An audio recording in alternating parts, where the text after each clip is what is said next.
अस्सलाम वालेकुम स्टूडेंट। हमारा टॉपिक चल रहा था फंक्शन एंड रिलेशन। तो कल हमने फंक्शन को डिस्कस किया था और ये भी डिफाइन किया था कि रिलेशन क्या होता है।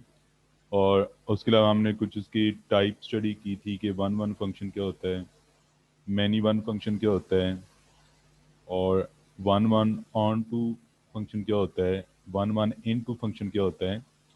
इस तरह मैनी वन ऑन टू क्या होता है और मैनी वन इन टू क्या होता है। डोमेन किसको कहते हैं, रेंज किसको कहते हैं, कोड डोमेन किसको कहते हैं, इमेज किसको कहते हैं, प्री इमेज किसको कहते हैं। ये सारी टर्में हमने पिछले लेक्चर में डिफाइंड की थी, लेकिन अभी उसी को लेके हम चलते हैं आगे और उसी को डिस्कस करते हैं। तो स्टूडेंट, सबसे पहले फंक्शन की मैं डेफिनेशन लिख लेता हूँ कि फंक्शन को हम डिफाइंड किस तरह करेंगे। Function function is a rule function is a rule defined defined from set A set A to set B, defined from set A to set B such that each and every element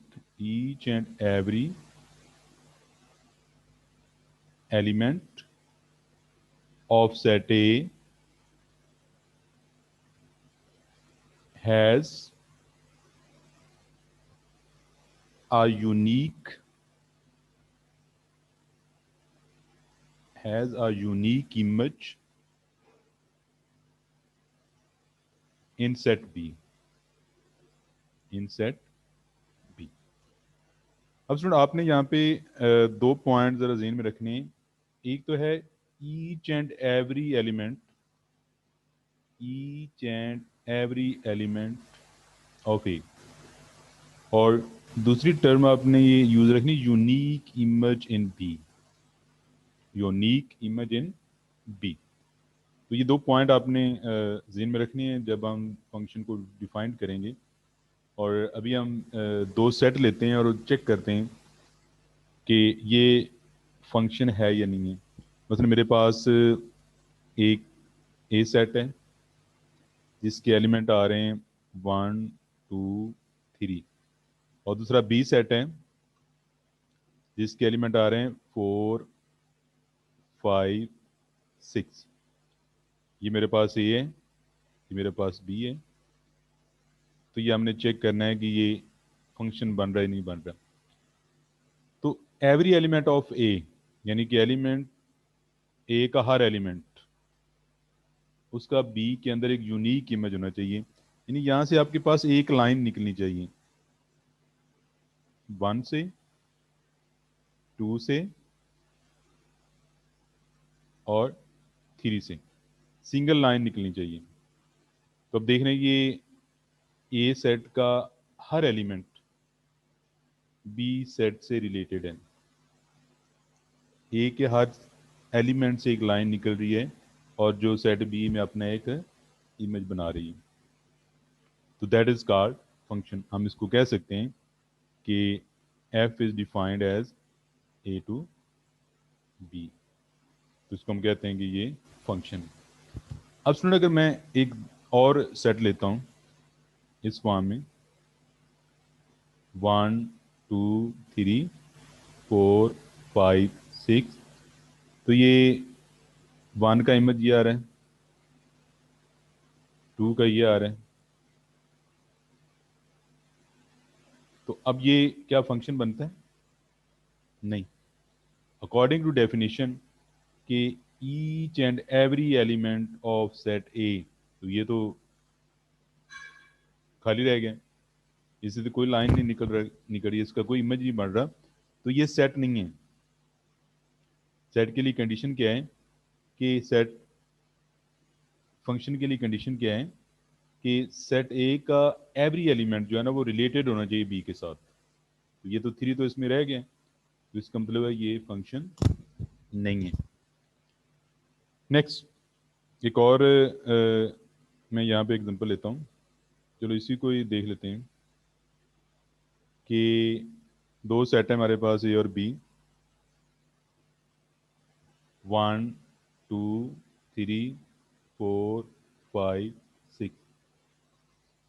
आपके पास 1 का image 4 आ रहा है और 1 का image ही आपके पास 5 आ रहा है और 2 का इमेज जो है वो 6 आ रहा है। अब स्टूडेंट यहाँ पे देखें दो चीज़ें, एक तो ये एलिमेंट में आपका जो है वो खाली रह गया है, ए का एलिमेंट जो है वो 3 वो खाली रह गया है, वो बी की किसी एलिमेंट से रिलेटेड नहीं है। दूसरा 1 जो है उसका यूनिक इमेज नहीं आ रहा, 1 का इमेज आपके पास 4 भी आ रहा है और 1 का इमेज आपके पास 5 भी आ रहा है। तो हम कह सकते हैं कि 1 का जो इमेज है वो यूनिक नहीं है, तो इसलिए ये भी आपके पास फंक्शन नहीं होगा, ये भी आपके पास फंक्शन नहीं होगा। तो ये स्टूडेंट फंक्शन की डेफिनेशन कि each and every element of set A has a unique image in set B. तो ये अब मैपिंग के जरिए हमने इसको कर लिया, ये आपको क्लियर होना चाहिए। उसके बाद एक और मैं इसकी एग्जांपल आपको बताता हूँ ताकि वो भी क्लियर हो जाए कि हमारे पास एक सेट ए है, एक सेट बी है, यहाँ 1 2 3 4 5 6। 1 का इमेज 4 आ रहा है, 2 का भी 4 आ रहा है और 3 का 5 आ रहा है। अब ये हमने चेक करना है कि ये फंक्शन है या नहीं है। तो स्टूडेंट एक तो each and every element of A, each and every element of A ये रिलेटेड टू बी है। एलिमेंट ऑफ ए के हर एलिमेंट से एक एक लाइन निकल रही है, तो इसकी ये वाली पहली कंडीशन तो फुलफिल होगी कि एवरी एलिमेंट ऑफ सेट ए। अब यूनिक इमेज जी, 1 का इमेज 4 आ रहा है, यूनिक है। 2 का इमेज 4 आ रहा है, यूनिक है, एक ही है, 2 का एक ही इमेज है। 3 का इमेज 5 आ रहा है। तो बी में अगर कोई ये एलिमेंट रह जाता है, no problem, according to definition function पे कोई इफेक्ट नहीं होगा। फंक्शन पे तब इफेक्ट होगा जब आपका ए में से कोई एलिमेंट मिस हो जाए, वो रिलेटेड ना हो बी के साथ। तो अगर बी में कोई मिस हो जाता है तो इससे कोई प्रॉब्लम नहीं है। तो दो पॉइंट आपने फंक्शन को डिफाइन करने के लिए जेम रखनी है, एक है each and every element of A और दूसरा unique image in set B. तो उसके बाद स्टूडेंट नेक्स्ट चलते हैं। ये मेरे पास एक सेट है ए जिसके अंदर एलिमेंट आ रहे हैं 1 और 2। एक सेट बी है, इसके अंदर एलिमेंट आ रहे हैं 3 और 4। इसकी कार्टेशियन प्रोडक्ट क्या होगी? 1 3 एक ऑर्डर पेयर बनेगा, 1 4 फिर 2 3 फिर 2 4। ये मेरे पास 4 ऑर्डर्ड पेयर इसके बनेंगे कार्टेशियन प्रोडक्ट जो मैंने बनाया। तो अगर मैं इन सेट को मैपिंग की फॉर्म में लिखता हूँ यहाँ पे ए बी 1 2 3 4, अगर ये फंक्शन है तो ये आपके पास ये वाली कंडीशन फुलफिल होनी चाहिए। ठीक है जी, ये फंक्शन है। अब सुनो, हमारे पास जो फंक्शन आ रहा है उसके जो पेयर बन रहे हैं वो बन रहे हैं 1 3 और 2 4। जो कार्टेशियन प्रोडक्ट है उसके अंदर पेयर हमारे पास बन रहे हैं 1 3 1 4 2 3 2 4। इट मीन कि function is subset of Cartesian product. Function is subset of Cartesian product. ये अब आप देख रहे हैं कि मैंने वही दोनों सेट लिए हैं, यहाँ पे उनके मैंने ऑर्डर पेयर बनाए, कार्टेशियन प्रोडक्ट, यहाँ पे मैंने फंक्शन डिफाइन किया है। इससे जो मेरे पास पेयर आ रहे हैं 1 3 और 2 4, दैट इज कॉल्ड फंक्शन। तो फंक्शन कार्टेशियन प्रोडक्ट का क्या है, सबसेट है। तो ये अपने पॉइंट स्टूडेंट ध्यान में रखने हैं। अच्छा, ये कार्टेशियन प्रोडक्ट और फंक्शन बराबर कब होते हैं? ये तो सबसेट है ना, ये सारे के सारी एलिमेंट तो इधर नहीं आ रहे ना, इसमें 4 पेयर बन रहे, इसमें 2 पेयर बन रहे हैं। तो ये कब होगा कि फंक्शन और कार्टेशियन प्रोडक्ट आपस में बराबर हों? तो वो स्टूडेंट इस सूरत में होगा, ये देखें ज़रा, इसको मैं सारे को मिटा देता हूँ। मेरे पास एक सेट है, नॉन एम्प्टी सेट, इसके लिए ये कंडीशन है कि नॉन एम्प्टी हो। 1 2 3 और एक बी है 2। तो यहाँ पे मेरे पास इसका कार्टेशियन प्रोडक्ट क्या बनेगा, 1 व 2, फिर 2 व 2, फिर 3 व 2। और अगर इसको मैं फंक्शन की फॉर्म में डिफाइंड करूँ तो मेरे पास ए 1 2 3, बी 2, तो इसका इमेज भी यही आ रहा है, 2 का इमेज भी ये आ रहा है, 3 का इमेज भी ये आ रहा है। तो इसके अगर मैं पेयर लिखूं तो वो 1 2 2 2 3 2। अब ये देख लें, इसमें ये फंक्शन और कार्टेशियन प्रोडक्ट आपस में बराबर आ गए। ठीक हो गई? अच्छा जी। अच्छा, उसके बाद कुछ टर्म यूज होंगे, डोमेन, कल भी मैंने एक्सप्लेन किया था, domain, codomain, image, pre image, range, ये टर्म यूज होंगी इसमें फंक्शन के अंदर। Domain, codomain, image, pre image, range, ये क्या होता है? तो इसकी मैं स्टूडेंट इस तरह एग्जांपल देता हूँ कि आपके पास ये एक सेट है, ये सेट आपके पास बी है, और ये फंक्शन बना रहा है 1 2 3 4 5 6। 1 जो है वो रिलेटेड टू 4 5 6। ये जो एलिमेंट ऑफ ए हैं, जो सेट ए के अंदर एलिमेंट, इनको हम डोमेन कहते हैं। इनको हम क्या कहते हैं, डोमेन कहते हैं। और इसका जो इमेज बन रहा है बी के अंदर, that is called range, that is called range, यानी कि 4 5 6 रेंज में आता है। और डोमेन में क्या आएगा, 1 2 3। अच्छा स्टूडेंट, हम कहते हैं कि 4 इज इमेज ऑफ 1, 4 जो है वो 1 का इमेज है। तो ये इसको हम इमेज भी बोलते हैं। और ये जो 1 है उसको हम कहते हैं pre image of 4। 1 is pre image of 4 and 4 is image of 1। और बी के अंदर हर एलिमेंट ए से रिलेटेड है, तो 4 5 6 को हम क्या कहेंगे, रेंज कहेंगे।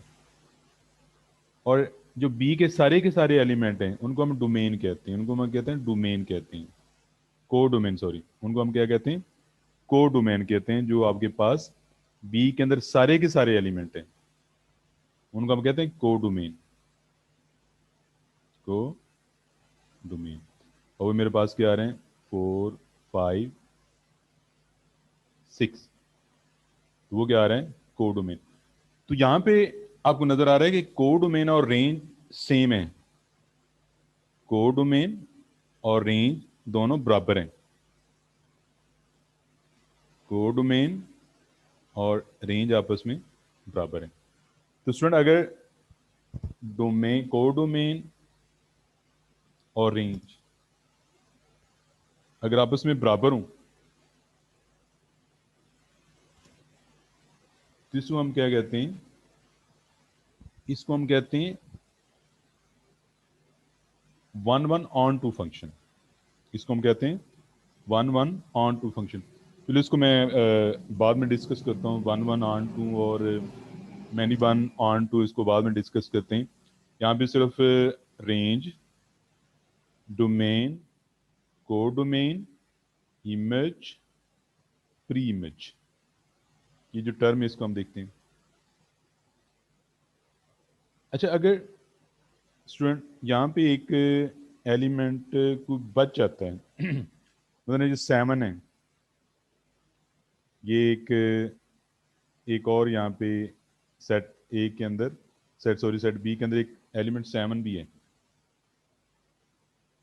सेट बी के अंदर एक एलिमेंट 7 भी है। तो फंक्शन तो डिफाइंड हो रहे हैं, लेकिन अब जो 7 है वो किसी का इमेज नहीं है। सेट ए में से 7 जो वो किसी का इमेज नहीं है, ये खाली है यहाँ पे, यानी किसी से रिलेटेड नहीं है। फिर इसका मतलब क्या हुआ कि जो जो सेट बी के अंदर इमेज बन रहा है वो तो रेंज में आ जाएगा, और बाकी सारे के सारे एलिमेंट जो है वो को डोमेन में आ जाएंगे। सारे के सारे एलिमेंट किस में आ जाएंगे, को डोमेन में आ जाएंगे। तो फिर मेरे पास यहाँ पे को डोमेन क्या आ जाएगी, 7 आ जाएगी। अब उम्मीद है कि आप इसको समझ रहे होंगे। जो जो एलिमेंट बी का ए से रिलेटेड होगा, जो इमेज बन रहा होगा ए का बी के अंदर, वो आपके पास रेंज आएंगे। और जो बी के अंदर सारे के सारे एलिमेंट हैं, चाहे वो उससे रिलेटेड हैं या नहीं है, वो सारे के सारे वो किस में आएंगे, को डोमेन में आएंगे। और ये बी का 4 को हम कहते हैं 4 इज इमेज ऑफ 1, और 1 को कहते हैं 1 इज प्री इमेज ऑफ 4। इस तरह 5 को कहते हैं 5 इज इमेज ऑफ 2, एंड 2 को पढ़ते हैं 2 इज प्री इमेज ऑफ 5। ठीक हो गया स्टूडेंट। तो ये जो टर्म थी कुछ, डोमेन, को domain, range, pre image, image, ये टर्म आपको क्लियर होनी चाहिए, और ये आगे पूरे जो हम फंक्शन में यूज़ करेंगे। जी स्टूडेंट, उसके बाद अब मैंने देखना है 1 1 on 2,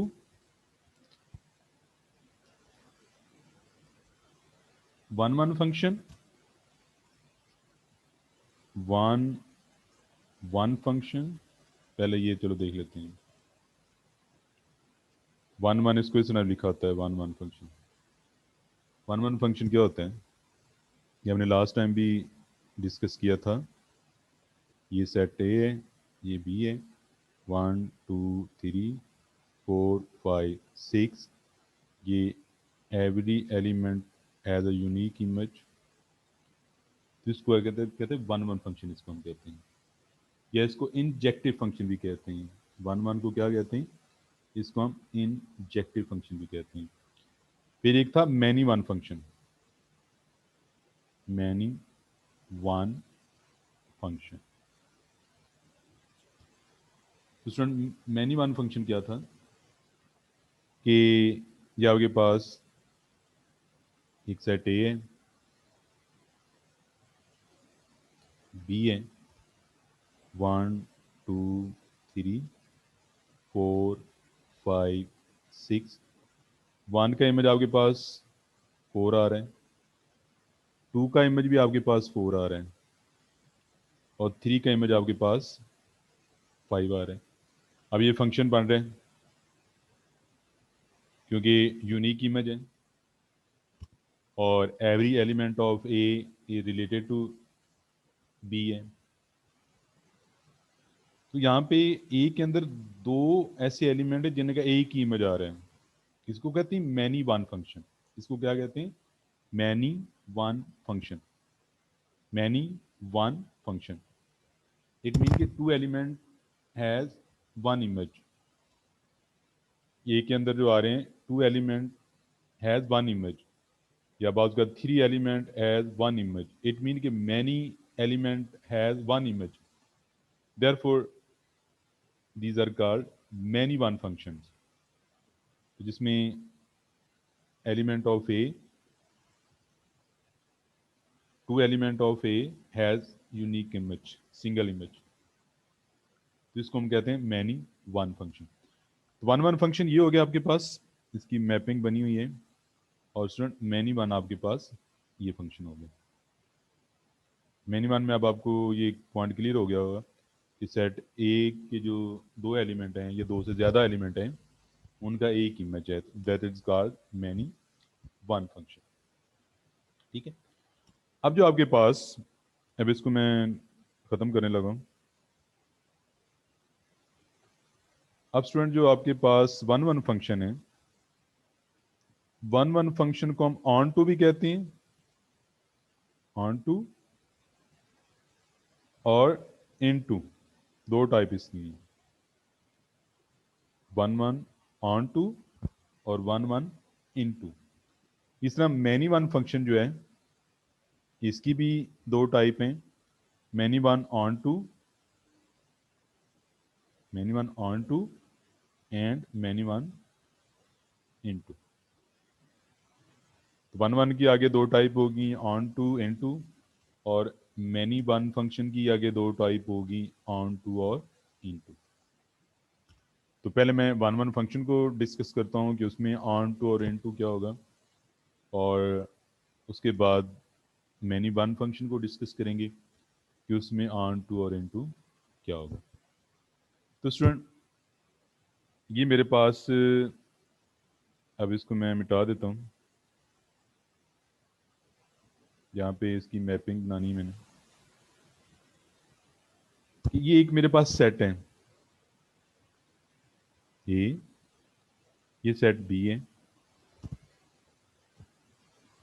और 1 2 3 4 5 6 ये इससे रिलेटेड है, ये इससे रिलेटेड है, ये इससे रिलेटेड है। अब स्टूडेंट बी को आपने देखना जरा, बी को, बी के अंदर डोमेन क्या है? डोमेन रेंज के बराबर है। अब आपने ये इन टू और ऑन टू के लिए आपने सेट बी को देखना है। तो सेट बी के अंदर 4 5 6 ये इमेज है 1 2 3 का, और ये रेंज है 4 5 6, और इसकी डोमेन भी क्यों, आर एलिमेंट ऑफ बी, तो डोमेन भी इसकी यही है। जब स्टूडेंट डोमेन और रेंज बराबर होते हैं तो उसको हम कहते हैं one one onto function. उसको हम क्या कहते हैं? One one onto function. अब अगर ये मैं एक और लिखता हूं यहाँ पे, सेट ए, सेट बी, 1 2 3 4 5 6, और बल्कि यहाँ पे एक और मैं लिख देता हूँ,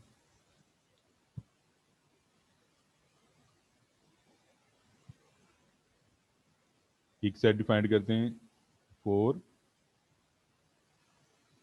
4 5 6 7। ये मैं और को दो सेट ले रहा हूँ, ए और बी, जिसके एलिमेंट ये हैं। अब 1 का इमेज 4 आ रहा है, 2 का इमेज 5 आ रहे हैं, 3 का इमेज 6 आ रहे हैं।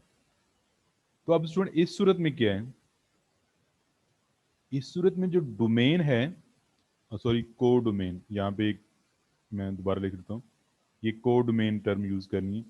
यहाँ पे जो कोडोमेन है ये ग्रेटर देन रेंज है,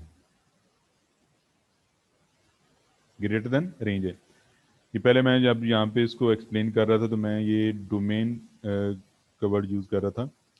तो ये कोडोमेन और रेंज जब बराबर होते हैं तो उसको हम कहते हैं ऑन टू फंक्शन। उसको क्या कहते हैं? ऑन टू फंक्शन कहते हैं। अब जब कोडोमेन ग्रेटर देन रेंज होता है, देखो ना कोडोमेन आ रहा है 4 5 6 7 और रेंज आ रहा है 4 5 6, तो कोडोमेन ग्रेटर देन रेंज है तो that is called 1 1 into function. अगर कोडोमेन और रेंज बराबर हैं तो उसे हम कहते हैं 1 1 ऑन टू फंक्शन। और अगर कोडोमेन ग्रेटर देन रेंज है उसको हम कहते हैं 1 1 इन टू फंक्शन। उसको क्या कहते हैं? 1 1 इन टू फंक्शन। अब स्टूडेंट पहले तो 1 1 फंक्शन होना चाहिए ना, उसके बाद फिर ऑन टू और इन टू होता है। इस तरह पहले मैनी वन फंक्शन होना चाहिए, उसके बाद ऑन टू और इन टू होगा। ऑन टू और इन टू की कंडीशन दोनों में सेम ही होगी, 1 1 में भी वो होगी, मैनी वन में भी वही होगी। कंडीशन वो सेम ही होगी कि जब डोमेन रेंज के बराबर होगा that is called onto, और जब डोमेन कोडोमेन जब कोडोमेन ग्रेटर देन रेंज होगा तो वो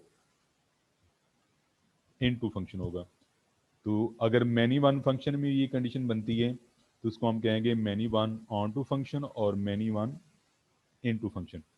इस तरह 1 1 फंक्शन में ये वाली कंडीशन बनती है तो हम कहेंगे 1 1 ऑन टू फंक्शन और 1 1 इन टू फंक्शन।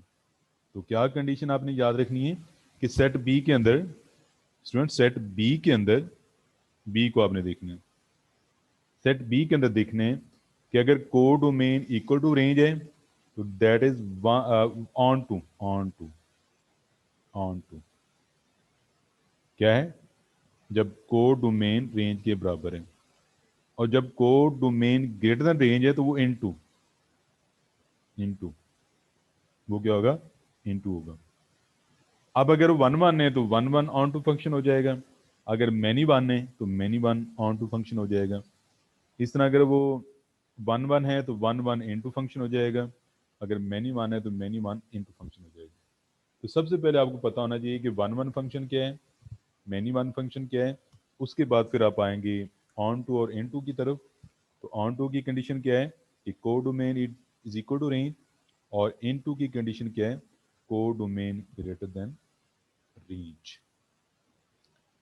अब स्टूडेंट आपको ये क्लियर हो गया होगा फंक्शन, उसके अलावा domain, codomain, range, image, pre image, फिर 1 1 फंक्शन क्या होता है, मैनी वन फंक्शन क्या होता है, 1 1 ऑन टू फंक्शन क्या होता है, और 1 1 इन टू फंक्शन क्या होता है।